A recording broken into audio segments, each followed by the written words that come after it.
Do you know how much more you're spending for food, your gas? What about your clothes? The latest Consumer Price Index report for January shows inflation is slowing down overall, but you're still going to be shelling out more for what you buy. Michael George has a look inside the numbers.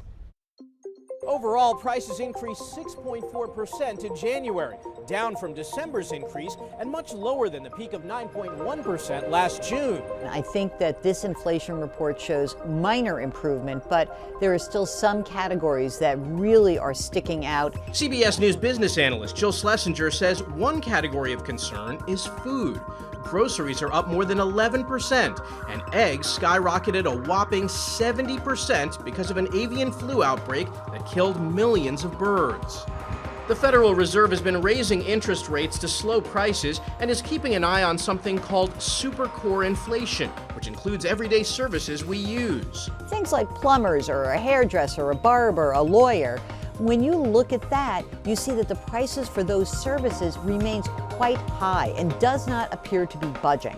Because of that, the Fed is expected to once again raise rates when the board meets next month. Someone who knows firsthand the importance of having nutritious food like eggs. Before the price of eggs even went up, he was giving back to the community. We had so many eggs before the price of eggs went up that we were trying to give eggs away, and we couldn't give eggs away.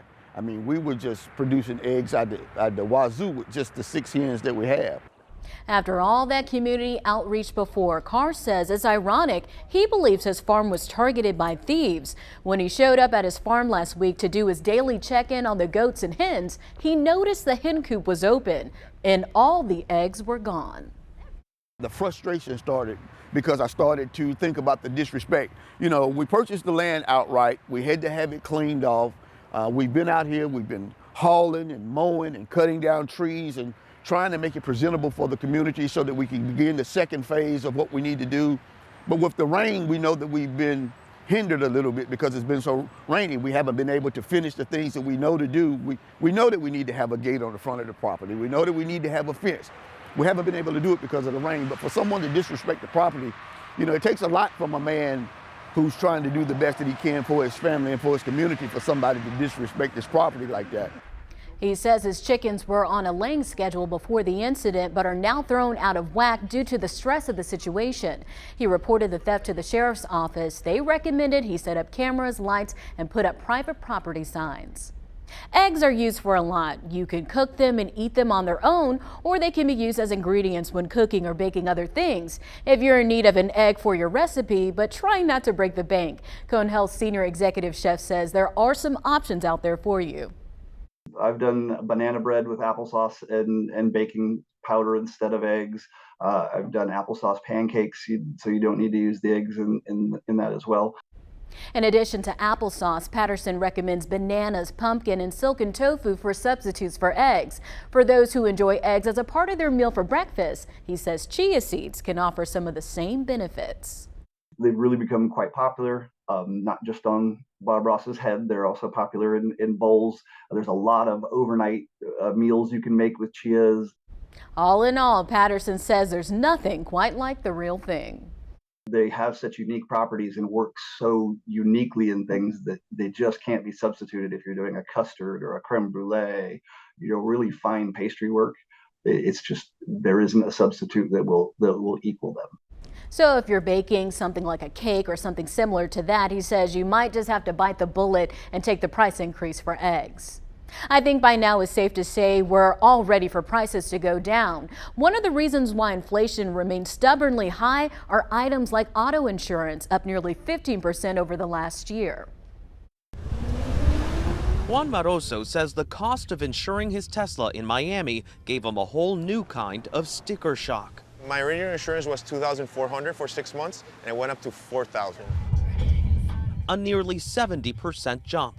It's one more thing to add to the list, honestly, but it hurts. It definitely hurts. A new report by Bankrate.com found nationwide premiums have risen more than $240 on average, topping $2,000 a year. High costs for repair parts, labor, and medical care are driving insurance rates up across the board. Good morning, Great Florida. How may I help you? Customers are calling agencies like Great Florida for cheaper policies. Ana Karina Callejas is an agent here.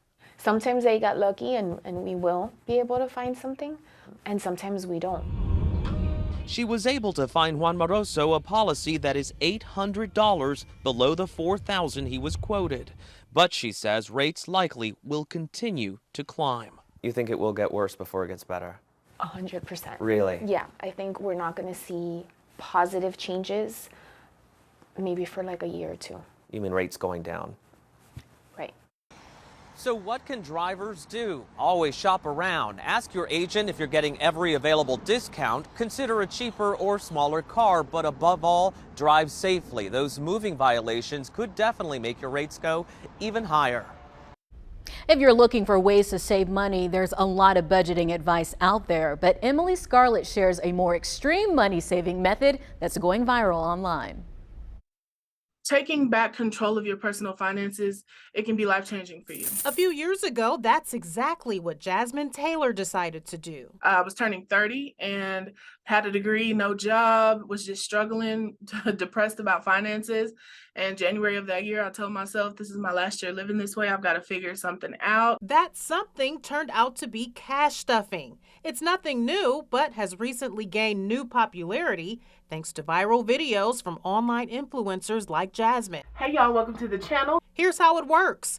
For every paycheck, subtract what's needed for bills and then cash the rest. You then assign every remaining dollar to an envelope, each one representing the budget for your other expenses. For example, you might have one envelope for your food budget and another for gas. I'm a big fan of YouTube. I have a YouTube channel myself. So the first thing I do whenever I want to learn something new is type into YouTube whatever the topic is. Jessie Schaffner creates YouTube videos of her own cash stuffing experience. Love it. Using cash at first was really hard because I think that in this day and age, people just don't use cash. It is so much easier to go inside of a store and swipe for $100 at Target versus having to actually pull a $100 bill out of your wallet and break it. When you're dealing with the cards, you can keep swiping and keep going until you've put yourself in a hole. When you run out of cash, you stop spending in that category. I knew that that was something that I needed, impulse control, when it comes to like shopping. My finances have done a complete turnaround. I was never able to save the amounts of money I've been able to save. If you take a chance and it just so happens to help you change your finances, it's completely worth it. It's completely worth it. The next time we could see interest rates go up is at the end of March when the Federal Open Market Committee meets.